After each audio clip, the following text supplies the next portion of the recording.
ஆபாசமான வன்முறை காட்சிகளை பார்ப்பதற்கு நிறைய கிடைக்குது. அப்ப அந்த இளைஞர்களோ அந்த ஆண்களோ குழந்தைகளையும் பெண்களையும் பயன்படுத்தினா அவர்களை அனுபவிக்கணும், இது ஒரு பொருளாக அது நமக்கு மிகப்பெரிய மகிழ்ச்சியை கொடுக்குங்கிற அடிப்படையில அது மீண்டும் மீண்டும் பார்க்கும்போது நம்முடைய சமூகமே என்ன பாக்குதுன்னா, பெண்கள் அடங்கி போகணும், பொறுத்து போகணும், அவங்க எல்லா பிரச்சனைகளையும் வாய் விட்டு பேசிக்கிட்டே இருக்கக்கூடாது, குடும்பம் தான் அப்படிதான் இருக்கும் அப்படிங்கிற விஷயங்களை இன்றைக்கு வரைக்கும் அது ஒரு நல்ல விஷயமாக பொதித்து வருது. ஒரு வருஷத்துல 1500 வழக்குகள் இருக்குன்னா குறைஞ்சபட்சம் 250-300 வழக்குகள் இன்செஸ்ட்னு சொல்லக்கூடிய குடும்ப உறுப்பினர்களால் பாலியல் வன்முறைக்கு உள்ளாக்கப்படும் குழந்தைகள் பாதிக்கப்படுறாங்க. குழந்தைகள் கேள்வி கேட்கணும், குழந்தைகள் எதிர்த்து கேள்வி கேட்கணும்னா எத்தனை பெற்றோர்கள் சரின்னு சொல்லுவோம். ஆனா இது ஒரு பழக்கமாகவும் இயல்பாகவும் ஆகும்போதுதான் அந்த குழந்தைகளை பார்த்து அந்த பெண்களை பார்த்து ஒரே வார்த்தையில உடை சரியில்லைங்கிறது ஒரு அயோக்கியத்தனமான அல்லது மிக மிக மோசமான ஒரு ஆணவமான ஒரு கருத்தினுடைய வெளிப்பாடு. இந்த குழந்தை நாளைக்கு 10 ஆண்டுகள் கழித்து 25 வயது ஆகும் போதோ, அதனுடைய 28 வயது ஆகும் போதோ, 20 வயது ஆகும் பொழுதோ கல்யாணம் அப்படின்னு ஒண்ணு வரும்பொழுது அந்த குடும்பத்திற்கு யாரும் பெண் தர மாட்டார்கள். இன்னும் கூட பெண்ணினுடைய உடலை, பெண்ணை ஒரு பொருளாக பார்க்கும் பார்வை இருக்கு.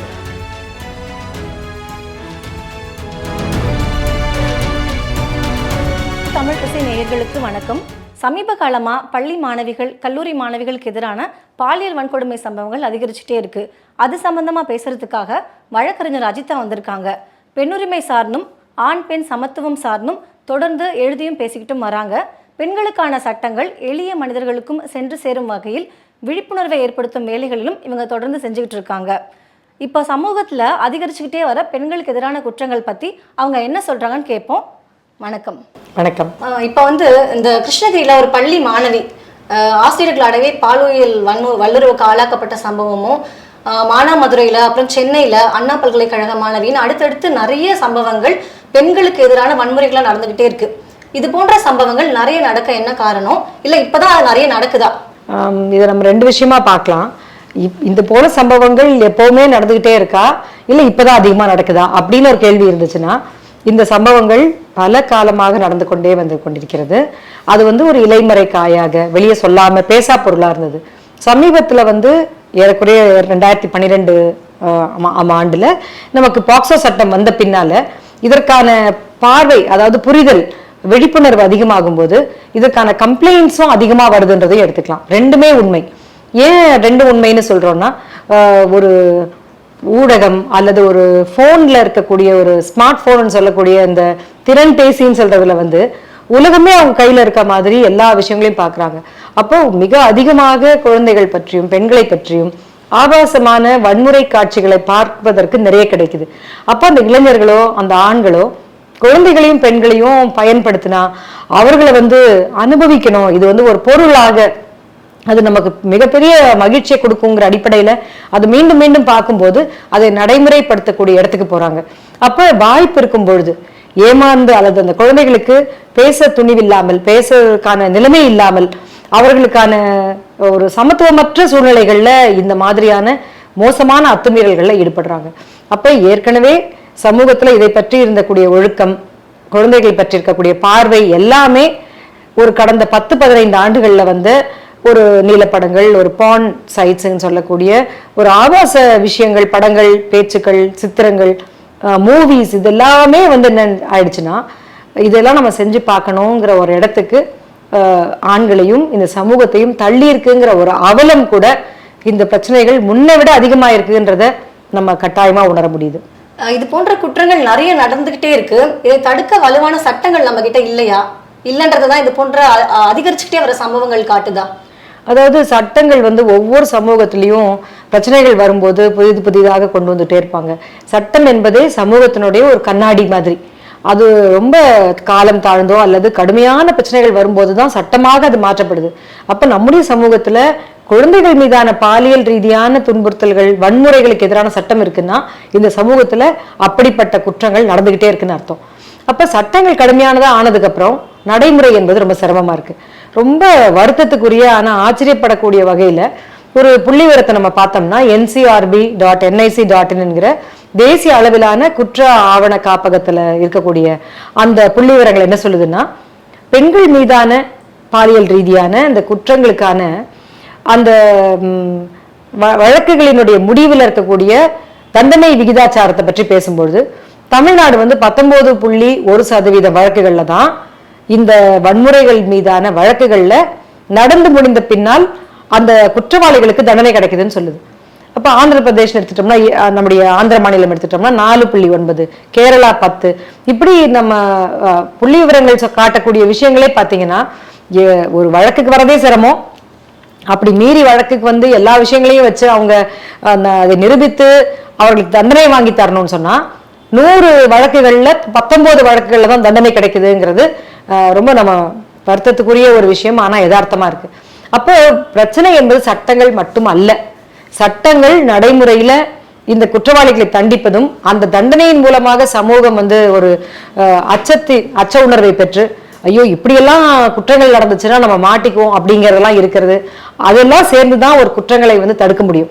அப்போ ஒரு 19% தான் கிரைம் நடந்த பின்னால் அவர்களுக்கான ஒரு கன்விக்ஷன் ரேட்னு சொல்லக்கூடிய தண்டனை விகிதம் இருக்குங்கிறது சமூகத்துல புலன் விசாரணை, காவல்துறை, நீதித்துறை, அதற்காக இருக்கக்கூடிய அரசு வழக்கறிஞர்களாக இருக்கக்கூடிய அந்த ப்ராசிக்யூஷன் டிபார்ட்மெண்ட், இப்படி அனைவருமே இதுல பல மாற்றங்களுக்கு உள்ளாக வேண்டிய அவசியம் இருக்கு. அப்புறம் சமத்துவமற்ற உறவுகள் இருக்கும் பொழுது, சமத்துவமற்ற சூழல்கள் இருக்கும்போது அந்த பெண்கள் குடும்பத்தார் அந்த சாட்சியங்களை பிறல் சாட்சியங்களாக மாறி அப்படி ஒன்று நடக்கவே இல்லைன்னு சொல்லும் பொழுது நிச்சயமாக நீதிமன்றங்களால் அந்த தண்டனையை கொடுக்கவே முடியாது. அப்ப மாற்றம் என்பது சட்டத்துல மட்டுமே சாத்தியம் இல்லை, நடைமுறையிலையும் மாற வேண்டிய அவசியம் இருக்குங்கிறது தான் நமக்கு இந்த விஷயங்கள்லாம் உணர்த்துது. இப்போ குழந்தைகளுக்கு எதிரான பாலியல் வன்முறைகளை தடுக்கிறதுக்காக போக்சோன்னு ஒரு சிறப்பு சட்டம் இருக்கு. அப்புறம் போக்சோ நீதிமன்றங்களையும் அமைக்கணும்னு சொல்லியிருக்காங்க. இதுல குற்றம் நடைபெற்ற 30 நாளுக்குள்ள நீதி விசாரணை முடிஞ்சிருக்கணும், தண்டனை கொடுக்கணும், 1 வருஷத்துக்குள்ள, அதிகபட்சமா 1 வருஷத்துக்குள்ள தண்டனை கொடுக்கணும். இப்ப நீங்க சொன்ன மாதிரி 19% குற்றவாளிகள் தான் தண்டிக்கப்படுறாங்க. சோ இது இன்னும் வேகமா நடக்கணும், துரிதமா பண்ணணும்னா என்ன பண்ணலாம்? அந்த 19% குற்றவாளிகள் என்பது பெண்கள் மீதான, குழந்தைகள் மீதான அனைத்து வன்முறைக்குமான ஒரு விஷயம். பாக்சோ குற்றங்களை நிச்சயமாக இது அதிகமா இருக்கும்னு நினைக்கிறேன். ஏறக்குறைய 38% இருக்கிறதாக சில புள்ளி விவரங்கள்லாம் காட்டுது. இது இன்னும் விரைவாக நடத்தணும்னு சொன்னா காவல்துறையில எல்லா வழக்குகள்லையும் 30 டேஸ்ல ஃபைனல் ரிப்போர்ட் போட்டு சார்ஜ் ஷீட்டை போடுறதுங்கிறது இல்லை. பல இடங்கள்ல, பல மாவட்டங்கள்ல தமிழ்நாடு மிக சிறப்பான ஒரு மாநிலமாக பல்வேறு விஷயங்கள்ல திகழ்ந்துட்டு இருக்குங்கிறதுல எந்த விதமான மாற்று கருத்தும் இல்லை. ஆனாலும் ஒரு பாக்சோ வழக்குல எஃப்ஐஆர் போடுவது என்பது அவ்வளவு சிரமப்பட்டு பல இடங்கள்ல அந்த பெண்களும் அந்த வறியவர்களும் சாதாரண மக்களும் போராட வேண்டிய தேவைகள்லாம் இருக்குங்கிறத பல முறை பார்த்திருக்கோம். அப்புறம் இப்ப சமீபத்துல பாத்தீங்கன்னா பல வழக்குகள் ஒரு பொய் வழக்குகளா இருக்குங்கிற ஒரு குற்றச்சாட்டு வருது. ஏன்னா இந்த குடும்ப தகராறுல இவங்க பொய்யான ஒரு வழக்கு போட்டாங்க, அல்லது காதலிச்ச இருவர் பொய் வழக்கு போட்டாங்க அப்படின்னு. உண்மையிலேயே இந்த சட்டத்துல அது மிகப்பெரிய ஒரு பிரச்சனை இருக்கு. என்னன்னு சொன்னா, சட்டம் ஒருவரை குற்றவாளின்னு எஃப்ஐஆர் போட்டு அவர்களுக்கான சார்ஜ் ஷீட்டை போட்டுட்டாலுமே மற்ற வழக்குகள் எல்லாம் குற்றம் நிரூபிக்கப்படும் வரை அவர் நிரபராதி. பாக்சோ வழக்கு போன்ற சிறப்பு சட்டங்கள்ல அவரை குற்றம் சாட்டி விட்டாலே அவர் குற்றவாளி, நிரபராதி என்று அவரே தான் அவரை நிரூபிச்சுக்கணும். அப்ப இப்படிப்பட்ட ஒரு கடுமையான குற்றம் இருக்கும் பொழுது பல்வேறு விஷயங்களை சரி செய்து கொள்வதற்காக இப்படி மக்கள் பொய்யா போடுறாங்க அப்படிங்கிறது குற்றவாளிகளினுடைய ஒரு முறையற்ற ஒரு வாதம். இன்னும் சொல்ல போனா இந்த போன்ற குற்றங்கள்லாம் நடக்கல அப்படிங்கிற ஒரு மறுப்பியல்வாதம் செய்யக்கூடிய மக்களினுடைய ஒரு வாதமா இருக்கு. அதெல்லாம் ஒண்ணும் நடக்கவே இல்லைங்க, இவங்களா ஒண்ணு பண்றாங்க அப்படின்னு. இன்னும் குறிப்பாக அரசு ஊழியர்களாக, ஆசிரியர்களாக பொறுப்பில் இருப்பவர்கள் செய்யும் பொழுது இது இதற்கான காரணம், அவர் திட்டியதால் இப்படி சொல்லிட்டாங்க, அவர் கண்டித்ததால் இப்படி சொன்னாங்கன்னு எப்பவுமே அப்படி வந்துகிட்டே இருக்கு. உண்மையிலேயே 1% 2% மிக குறுகிய அளவிலான ஒரு சதவீதம் மட்டும்தான் பொய் வழக்குகள் இருக்க வாய்ப்பு இருக்கு. ஆனா நம்முடைய சமூகத்துல பாலியல் ரீதியான பாதிப்புக்கு உள்ளானாங்க ஒரு குழந்தையாகட்டும் பெண்ணாகட்டும் சொல்றதே ரொம்ப அசிங்கம் அப்படிங்கிற கருதுகோள் இன்றைக்கு வரைக்கும் இருக்கு. ஏன்னா ஒரு பொருளாக பார்த்து அந்த பொருள் கெட்டு போய் விட்டதாக நினைக்கக்கூடிய பொது புத்தி இன்னும் மாறாம இருக்கிறதுனால இன்னும் கூட குடும்பங்கள் தயங்குறாங்க. அப்படி தயங்காமல் வெளில வரணும்னா அதுவே பல படிகள் மேல போய் அவர்களுடைய மனசு, அவருடைய சமூகம், சுற்றுச்சூழல், குடும்பங்கள் எல்லாரும் ஏத்துக்கிட்டாதான் அதை செய்ய முடியுது. அப்படி வரக்கூடிய ஒரு மிகப்பெரிய ஒரு கலாச்சார ரீதியான தடைகளை தாண்டி வரக்கூடிய வழக்குகளை பொய் வழக்குன்னு சாதாரணமா தள்ளி விடுறதுங்கிறது மிகப்பெரிய ஒரு பொறுப்பற்ற ஒரு விஷயம்தான். அப்ப இந்த குற்றங்கள் இப்படி தொடர்ச்சியா அப்படி நடந்துட்டு இருக்கு அப்படின்னு சொன்னா இந்த குடும்பங்கள் பல நேரங்கள்ல முன்வராமல் இருப்பதும் ஒரு காரணம். அப்படி முன் வந்தாலும் நம்ம ஏற்கனவே பார்த்தது போல காவல்துறையினுடைய மெத்தனம், புலன் விசாரணையில் இருக்கக்கூடிய சறுக்கல்கள் அல்லது ஓட்டைகள், அதற்கு பிறகு நீதிமன்றத்துல மிக நீண்ட காலம் அந்த குற்றவாளிகளுக்காக வாதிடும் வழக்கறிஞர்கள் காலதாமதம் செய்தும், அந்த காலதாமதம் செய்யற காலத்துல இவங்களை அப்ரோச் பண்றது, அவர்களை பேசாமல் இருப்பதற்காகவோ பணம் தருவதற்கோ சாதி ரீதியாகவோ மற்ற செல்வாக்குகளை வைத்துக்கொண்டு பண்றது எல்லாமே இருக்கு. அப்ப ஏற்றத்தாழ்வான சமூகம் இருக்கும்போது குற்றங்கள் அதிகமா இருக்கும். அந்த ஏற்றத்தாழ்வான சமூகத்துல குற்றங்களை நிரூபிக்கிறதும் மிக பெரிய சிரமமா இருக்கும். அப்ப பிறல் சாட்சியங்களா மாறுறாங்கன்னா அவர்களுக்கான விக்டிம் ப்ரொடெக்ஷன் அப்படின்னு ஒண்ணு இருக்கு நம்முடைய கிரிமினல் சட்டத்துல. சாட்சி சொல்பவர்களுடைய பாதுகாப்பு, குற்றத்தால் பாதிக்கப்பட்டவர்களின் பாதுகாப்பு, victim protection, victim witness protection, 2 விஷயம் இருக்கு. அப்ப இதையெல்லாம் நம்ம எவ்வளவு வலிமையா வச்சிருக்கோம், எவ்வளவு அரசனுடைய இந்த தரப்புகள்லாம் பாதிக்கப்பட்டவர்களுக்கு சாதகமா இருக்குன்றதெல்லாம் பொறுத்துதான் இந்த வழக்குகள் துரிதமா நடக்கும். அப்போ சமத்துவமற்ற சமூகம் இருக்கும் பொழுது இந்த பிரச்சனைகளை சாதாரணமாவே ஆண்களும் பெண்களும் சமத்துவத்தை நோக்கி நம்ம பல்வேறு தரவுகளை பல்வேறு தளங்களை சரிப்படுத்த வேண்டிய அவசியம் இருக்குங்கிறது நம்ம அடிப்படையாகவே ப்ரிவென்ஷனுக்கும், இந்த பிரச்சனைகள் நடந்தால் நீதி கிடைப்பதற்கான வாய்ப்புகளை உருவாக்கணும்னா சமூகத்துல இருப்பாளரும் ஒரு சமத்துவம் இருக்கக்கூடிய நிலைமைகளை ஏற்படுத்தணுங்கிறது தான். அதனால ஒரு நாள்ல ஒரு சட்டத்துல ஒரு வழக்குல நம்ம பேசாம பொதுவாக பார்க்கும் பொழுது நாம் கற்றுக்கொள்ள வேண்டிய, சமூகம் கற்றுக்கொள்ள வேண்டிய விஷயம் நிறைய இருக்கு. இந்த துறைகள் எல்லாமே ஒரு போர்க்கால அடிப்படையில அவர்களுடைய பணி செய்யும் நிலைமைகளை மாற்ற வேண்டியதும், அதிக எண்ணிக்கையில காவல்துறையில சிறப்பு புலனாய்வுக்கான அதிகாரிகளை, குழந்தைகள் மீதான பாக்சோ குற்றங்களுக்காக தனிப்பட்ட அதிகாரிகளை நியமிக்கணுங்கிறது அவசியம்ன்றதை நம்ம புரிஞ்சுக்கணும். இப்ப நீங்க சொன்னீங்க பதிவு செய்யப்படுற குற்றங்கள் கம்மியா தான் இருக்கு அப்படின்னு. பொதுவா இந்த மாதிரி பாலியல் குற்றங்கள் பெண்களுக்கு எதிராகவோ இல்ல மாணவிகளுக்கு எதிராகவோ நிகழும் போதெல்லாம் அந்த பெண்ணை தான் குற்றவாளி ஆக்குறாங்க, பாதிக்கப்பட்டவங்களே குற்றவாளி ஆக்குறாங்க. அண்ணா பல்கலைக்கழகத்துல திரும்ப திரும்ப அந்த பொண்ணு ஏன் 8 மணிக்கு அங்க போகணும்னு கூட இருந்த ஆணை பத்தி நம்ம கவலைப்படவே இல்லை. அதே போல பெண்கள் கிருஷ்ணகிரி விஷயத்துல எடுத்துக்கிட்டோம்னா அந்த குழந்தை சம்பவம் நடந்து 1 மாதம் பள்ளிக்கு வரவில்லைன்னு தெரிஞ்ச பிறகு தலைமை ஆசிரியர் போய் தான் விஷயம் தெரியுது. அப்போ குற்றம் நடந்த அன்னைக்கே இந்த மாதிரி நடந்துச்சுன்னு குழந்தை வெளியில சொல்ல முடியாம ஒரு ஒரு துணிவையும் தைரியத்தையும் கொடுக்குற ஒரு அமைப்பா, கல்வி அமைப்போ இல்ல சமூகமோ குடும்பங்களோ ஏன் இருக்கிறது இல்லை? நம்முடைய சமூகமே என்ன பாக்குதுன்னா பெண்கள் அடங்கி போகணும், பொறுத்து போகணும், அவங்க எல்லா பிரச்சனைகளையும் வாய் விட்டு பேசிக்கிட்டே இருக்கக்கூடாது, குடும்பம் தான் அப்படிதான் இருக்கும் அப்படிங்கிற விஷயங்களை இன்றைக்கு வரைக்கும் அது ஒரு நல்ல விஷயமாக போதித்து வருது. நீங்க இப்ப வழக்குகள் பார்த்தீங்கன்னா ஒரு வருஷத்துல 1500 வழக்குகள் இருக்குன்னா குறைஞ்சபட்சம் 250-300 வழக்குகள் இன்செஸ்ட்னு சொல்லக்கூடிய குடும்ப உறுப்பினர்களால் பாலியல் வன்முறைக்கு உள்ளாக்கப்படும் குழந்தைகள் பாதிக்கப்படுறாங்க. அப்ப அந்த பேசா பொருளாக இருக்கக்கூடிய விஷயம் ஒண்ணு. 2வது, பொதுவாகவே யார் வலிமையானவர்களாக, யார் அந்த குடும்பத்தினுடைய தலைமையில அல்லது ஆண்களாக இருக்கக்கூடிய பணத்தாலும் அதிகாரத்தாலும் வலிமையாக இருக்கவங்களோ அவர்களுக்கு எதிராக பேசாமல் இருக்கக்கூடிய ஒரு கலாச்சாரம் இது சமூகம் முழுக்க இருக்கு.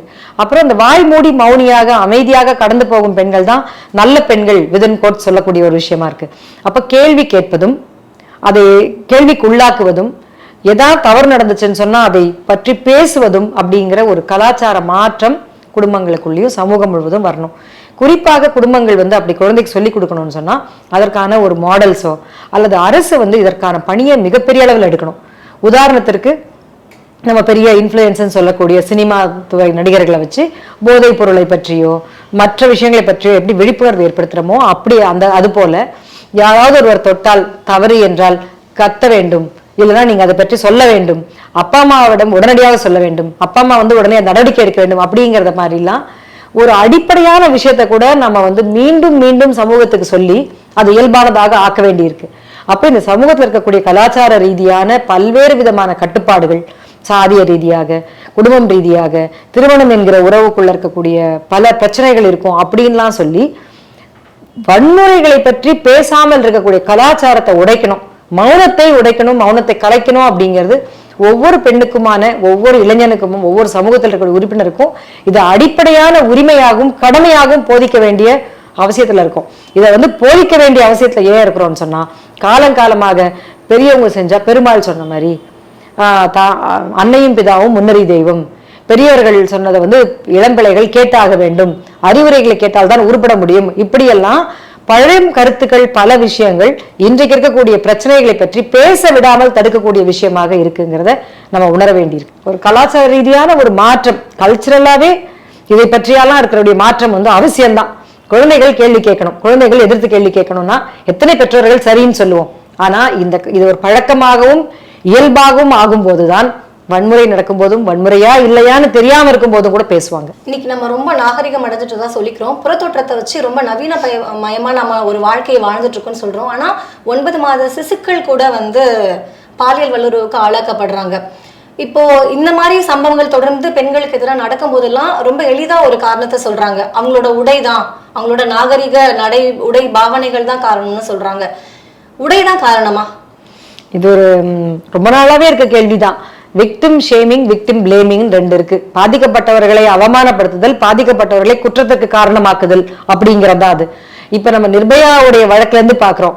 ஏன் அவங்க குட்டை பாவாடை போட்டாங்க, ஏன் அவங்க இரவு 7 மணிக்கு மேல போனாங்க, ஏன் ஆண் நண்பருடன் போனாங்க அப்படிங்கிற கேள்விகள் குரூரமாக 5 நபர்களால் பாலியல் வல்லுறவுக்கு ஆளாக்கப்பட்டு அவருடைய பிறப்புறுப்பில் மிகப்பெரிய ஒரு ஆயுதத்தை, ஒரு கூரான ஒரு இரும்பு கம்பியை வைத்து செருகிய 10-15 ஒரு சர்ஜரிஸ் சொல்லக்கூடிய அவர்களுக்கான ஒரு ஆபரேஷன்லாம் நடந்து சரிப்படுத்த வேண்டிய அளவுக்கு வன்முறைக்கு ஆளாக்கப்பட்ட பெண்ணை பார்த்தும் இதே கேள்விதான் இந்த சமூகம் கேட்டது. அப்போ ஒரு 60 வயது 65 வயது இருக்கக்கூடிய மூதாட்டி என்ன உடை போட்டு யாரை மயக்குறாங்க, அல்லது ஒரு வயது குழந்தை, 3 வயது குழந்தை, இப்ப நீங்க சொன்னது போல 9 மாத குழந்தை எல்லாம் என்ன உடை போட்டு யாரை மயக்க முடியும்? அப்படிலாம் ஒண்ணுமே கிடையாது. ஒரு பாலியல் வல்லுறவு என்பது, பாலியல் ரீதியான வன்முறை என்பது அதிகாரத்தின் துஷ்பிரயோகமே தவிர தூண்டுதலால் ஏற்படுத்தக்கூடியது அல்ல. ஒரு வீட்டுல திருடு போயிடுச்சுன்னா நீங்க ஏன் வீட்டை அழகா பெயிண்ட் பண்ணி வச்சீங்க? உங்க வீடு பாக்குறதுக்கே பளபளன்னு ஏன் வச்சீங்க? உங்க வீட்டுல இருந்து நீங்க வெளியே போகும்போதே நல்ல உடை போட்டு போனீங்க. இதெல்லாம் பண்ணதுனாலதான் திருடன் வந்தான்னு யாராவது சொல்றாங்களா? குறைஞ்சபட்சம் ஒரு 500-1000 ரூபாய், சில 1000 ரூபாய் மதிப்புள்ள பொருட்களுக்கு திருடு போகும்பொழுது கூட குற்றவாளியாக அந்த பொருட்களை வைத்திருப்பவரை சொல்றது இல்லை. ஆனா விலை மதிக்கத்தக்க, விலை மதிப்பே இல்லாத அவர்களுடைய கண்ணியம், அவர்களுடைய தனிப்பட்ட உரிமைகள், அவர்களுடைய உடல் போன்ற இத்தனை விஷயங்கள் மீறப்பட்டாலும் அந்த குழந்தைகளை பார்த்து, அந்த பெண்களை பார்த்து ஒரே வார்த்தையில உடை சரியில்லைங்கிறது ஒரு அயோக்கியத்தனமான அல்லது மிக மிக மோசமான ஒரு ஆணவமான ஒரு கருத்தினுடைய வெளிப்பாடு. இது ஒரு குற்றவாளிகளினுடைய பேச்சு.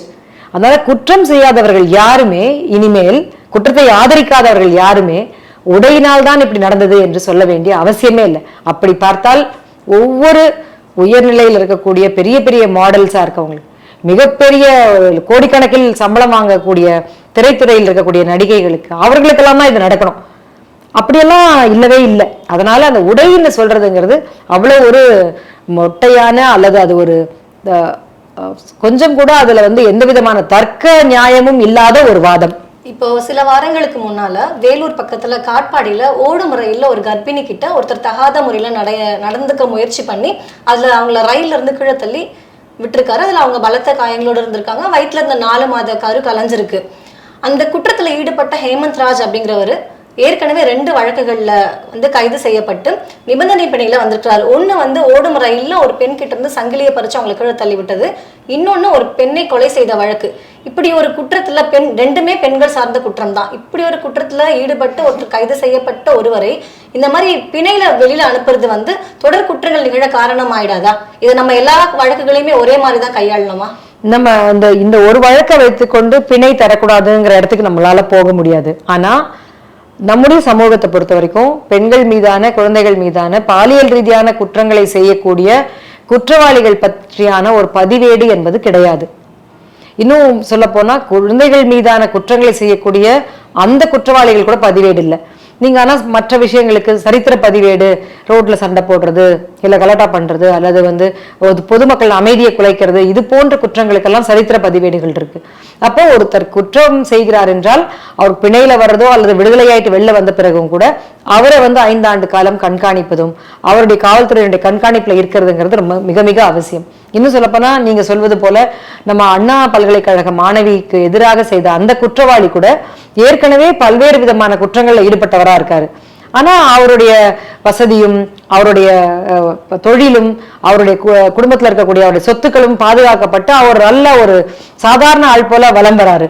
அப்ப இந்த சமூகம் பெண்கள் மீதாகவும் குழந்தைகள் மீதான குற்றங்களையும் எதிராக மிக கடுமையான ஒரு பார்வையை கொண்டிருக்குமானால் இந்த குற்றவாளிகளுக்கான பதிவேடுகள் உருவாக்க வேண்டியது அவசியம். பிணையில் தரும்பொழுது அவர்கள் இப்படி ஏதாவது செஞ்சாங்கன்னா உடனடியாக கைது செய்யப்பட்டு, அல்லது முதல் குற்றம் நடந்திருக்கும் பொழுது இரண்டாவது குற்றம் நடந்திருக்கு அப்படின்னு இருக்கும்போது நிச்சயமாக பிணை இல்லாமல் வழக்கை முடிக்க வேண்டிய ஒரு சட்டத்தை மாற்றத்தை கொண்டு வர வேண்டிய அவசியம் இருக்கு. இன்னும் சொல்ல போனா ஜனவரி 10, 2025 தமிழக அரசு இது சம்பந்தப்பட்ட பெண்கள் மீதான குழந்தைகள் மீதான பாலியல் வன்முறைகள் சம்பந்தப்பட்ட எல்லா குற்றங்களுக்கும் தண்டனையை அதிகரித்திருக்கு. தண்டனையை அதிகரிப்படுத்தினால் மட்டுமே குற்றங்கள் குறைந்துவிடும் என்று உலகம் முழுவதும் எந்த விதமான தரவுகளும் கிடையாது. குற்றம் உறுதியாக தண்டனை கிடைக்கும், உறுதிப்பாடு, தண்டனையின் உறுதிப்பாடு என்பதுதான் குற்றங்களை குறைக்குமே தவிர நம்மளை கட்டாயம் பிடிச்சிருவாங்க, நம்ம மாட்டிக்கிறது உறுதி, நம்ம தப்பிக்க முடியாதுன்ற நினைத்தால் மட்டும்தான் குற்றம் குறையுமே தவிர தண்டனை ஒரு 2 ஆண்டு கூட்டிட்டாங்க, 5 ஆண்டுகள் தண்டனை கூட்டப்பட்டிருக்குன்னா அதை பற்றியெல்லாம் சிந்திப்பதே இல்லை. ஏன்னு சொன்னா ஒவ்வொரு குற்றவாளிக்கும் அவனுடைய அந்த சிந்தனை என்பது எது செய்தாலும் தப்பித்துக் கொள்ள முடியும், இதெல்லாம் யார் தெரிய போகுது அப்படிங்கிறது தான் முதல்ல இருக்கு. இன்னும் சொல்ல போனால் அவனுக்கு தெரிந்த பல குற்றங்கள் யாரும் கேள்வி கேட்காமலோ வழக்கிலிருந்து வெளியானவர்களோ அல்லது அது போன்ற குற்றங்கள்லாம் அவன் மாட்டாமலுமே கூட இருக்கக்கூடியவர்களே அவன் அறிந்திருக்கலாம். அப்ப இந்த சமூகம் எடுக்கவும் எல்லா இடத்துலையும் லஞ்சம், ஊழல், யார் பாதிக்கப்பட்டவர்களோ அவர்களை மிரட்டுவதற்கான ஒரு சாத்தியப்பாடு, இப்படியெல்லாம் சாதி ரீதியான செல்வாக்கு ரீதியான பண ரீதியான வேறுபாடுகள் ரொம்ப அதிகமா இருக்கக்கூடிய சமூகமா இருக்கிறதுனால குற்றவாளிகளுக்கு கட்டாயம் தண்டனை கிடைக்கும், கட்டாயமாக பிடிபடுவோம், இந்த வழக்கு என்பது விரைந்து நடந்து முடிந்துவிடும், மிச்ச வாழ்க்கை முழுக்க சிறையில் இருக்கும் அப்படிங்கிற உறுதிப்பாடு மட்டும்தான் குற்றங்களை குறைக்கும். தண்டனையை அதிகப்படுத்தினால் மட்டுமே குற்றங்களை குறைக்க முடியாது என்பதை நம்முடைய அரசும் கூட உணர வேண்டியது அவசியம். ஏன்னு சொன்னா குற்றத்தை அதிகரிச்ச உடனே எல்லா குற்றவாளியும் நிறுத்திடுறாங்களான்னா, குற்றத்தை அதிகரிச்சு 1 மாத காலத்துல ஒவ்வொரு நாளும் 2 குற்றங்கள் 3 குற்றங்கள் நம்ம பத்திரிகையில பார்த்துக்கிட்டே இருக்கோம். அப்ப எல்லா தரப்பையும் எல்லா விதமான மக்களுக்கு சேவையாற்றக்கூடிய துறைகளையும் குழந்தைகள் நலன் விரும்பிய, பெண்கள் நலன் விரும்பிய, குழந்தைகளை பற்றி பெண்களை பற்றி சரியான பார்வை கொண்ட அந்த திறன் வளர்ப்பை செய்ய வேண்டியிருக்கு. ஒரு அப்ஸ்கில்லிங் என்பது ஒவ்வொருத்தருக்குமே தேவை. ஒரு பெண் கணவர் அடிச்சிட்டாருன்னு காவல் நிலையத்துக்கு போனா, ஏமா இதுக்கெல்லாம் வந்துட்டா என்னம்மா, அவனை கூப்பிட்டு மிரட்டி அனுப்புறேன். சோ அப்ப அது மிரட்டுவது என்பது அந்த 1 நிமிடத்திற்கோ அந்த 1 மணி நேரத்திற்கு மட்டும்தான் அது செயல்பாடு இருக்குமே தவிர அதற்கு மேல ஒண்ணுமே இல்லை. அப்ப அந்த பார்வை என்னன்னா, அடி வாங்குவது இயல்பு, பெண்கள் மீதான வன்முறை சாதாரணம் என்கிற பார்வை அரசினுடைய துறைகளுக்கே இருக்குங்கிறது தான் மாற்றப்பட வேண்டிய விஷயம் முதல்ல. அதன் பிறகுதான் சமூகத்தில் வரக்கூடிய மாற்றங்கள் இருக்குங்கிறது நான் நினைக்கிறேன். பெண்கள் குழந்தைகளுக்கு எதிரான குற்றங்கள்ல குறிப்பா இந்த பாக்சோ வழக்குகள்ல அடையாளம் மறைக்கப்படணும் அப்படின்றது ரொம்ப முக்கியமான அடிப்படையான விதியா இருக்கு. ஆனா நம்ம அடையாளம் வெளிப்பட்டுடுமோ அப்படின்ற பயத்திலே நிறைய பேர் புகார் பதிவு பண்றதே இல்லை. இந்த அடையாளத்தை எந்த வகையில நம்ம பாதுகாக்கணும், ஏன் அந்த இடத்துல எல்லாம் பிழையோ இல்ல தவறோ நேருது, பாக்சோ வழக்குகளை கையாளுறதுக்கு சம்பந்தப்பட்ட அதிகாரிகளுக்கு போதுமான விழிப்புணர்வு இருக்கா? நீங்க கேட்கறது ரொம்ப ரொம்ப சிறப்பான கேள்வி.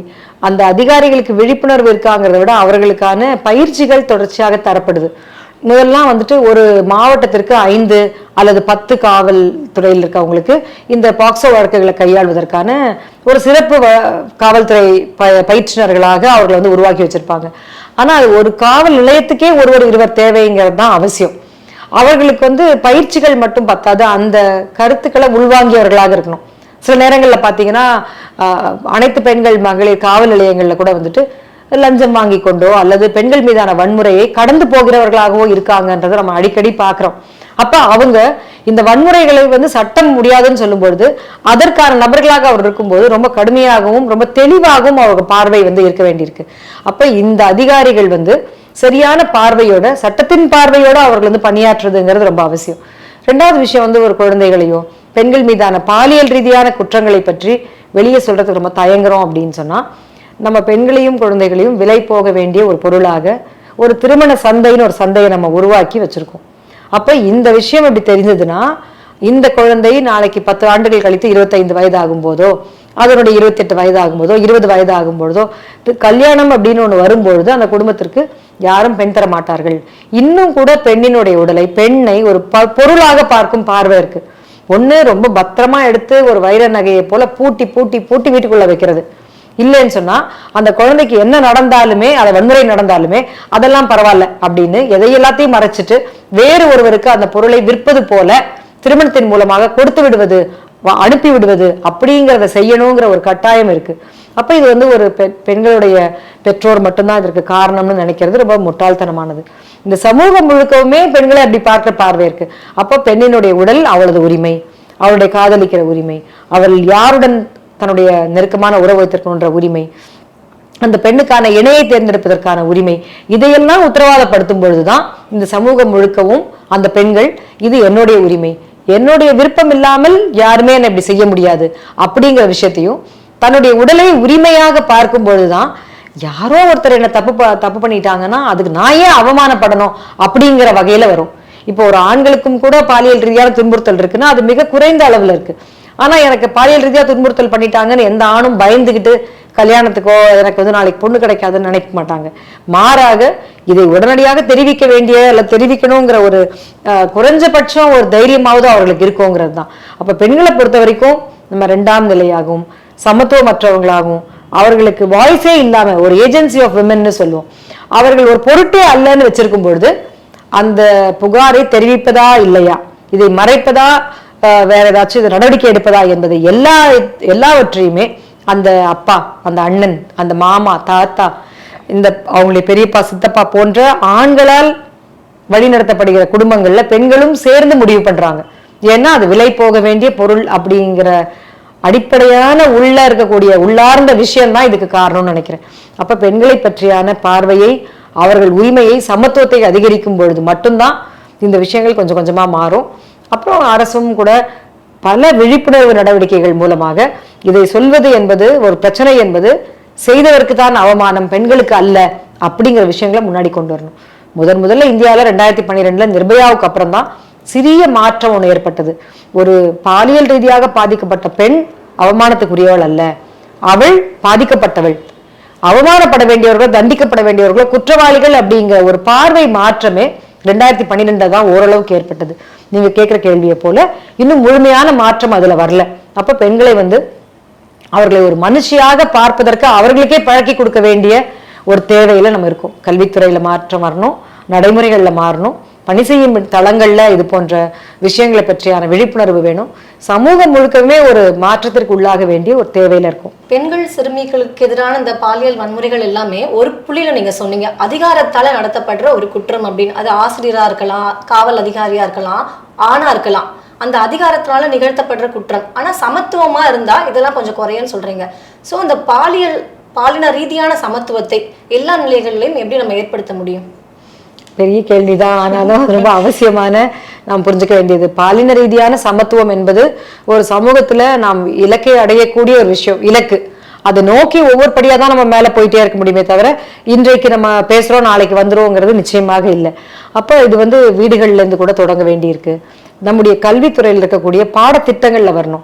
எல்லா குழந்தைகளுக்கும் 1வது முதற்கொண்டு 12வது வரைக்கும் அவங்களுக்கு தமிழ் அல்லது ஆங்கிலம் இருக்கும்போது அந்த தமிழை சில கதைகள் மூலமாக கற்றுக் கொடுக்குறாங்க, கருத்துக்கள் மூலமாக, கட்டுரைகள் மூலமாக கற்றுக் கொடுக்கப்படுது. அப்போ ஒவ்வொரு வகுப்பிலையும் அந்த குழந்தைகளுக்கு புரியக்கூடிய அளவுல ஆண் பெண் சமத்துவத்தை பற்றியான பாடங்கள் வரணுங்கிறது அவசியம். குறைந்தபட்சம் முன்னாடிலாம் இப்ப அது அந்த மாதிரி படங்கள்லாம் எடுத்துட்டாங்க. என்னுடைய ஞாபகத்துல 3ஆம் வகுப்பு தமிழ் பாடத்துல அம்மா சமைக்கிறார், அப்பா செய்தித்தாள் வாசிக்கிறார், தம்பி விளையாடுகிறான், தங்கை பெருக்குகிறாள் அப்படின்னு ஒரு குடும்பத்தினுடைய முன்னரையை காமிப்பாங்க. அம்மா சமையல் ரூம்ல இருக்கக்கூடிய அந்த பாத்திரத்தோட இருப்பாங்க. அப்ப இந்த பிம்பப்படுத்துதல்ங்கிற ஸ்டீரியோ டைப்பிங்க மீண்டும் மீண்டும் என்ன சொல்றோம்னா, அறிவுக்கு அப்பா, பொழுதுபோக்கெல்லாம் ஆண்களுக்கு, பெருக்கிற பொறுப்புக்கு பெண்ணுக்கு, சமைக்கிறது அம்மாக்குன்னு சொல்லும்பொழுது ஆண்கள் சமைக்கிறத வந்து நம்ம மறுதளிக்கிறோம். ஆண்கள் வீட்டு வேலைகள்ல பங்கேற்கிறத வந்து நம்ம கத்துக் கொடுக்கறதே இல்லை.